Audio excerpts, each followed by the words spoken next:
2 минут даже, 5 минут даже, 2 минут не кетем.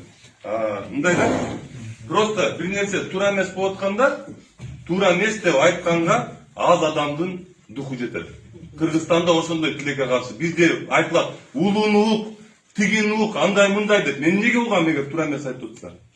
Силерге туура эмес маалыматтар атылды азыр. Ал мурун болчу депутат барып мектеп салып бергиле, жол салып бергиле деп көтөргөн. Азыр силердин көзүңөр ачык өзүңөрдүн. Интернетиңер бар. Кайерге эмне салып атат баарын билесиңер. Ал өткөн баягы депутат барып суранып, анан өкмөттү коркутуп, анан кийин тиги мага салып бербесең мен сени бюджеттин кармап бербейм, андай мындай деген. Өткөн ал.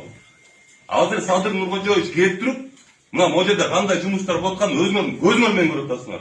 Мен айтып атам го, шайлоого командасыңарды бирөөлөр башка бул кандидаттар ээрчип бергенсиңер, мага разницасы жок.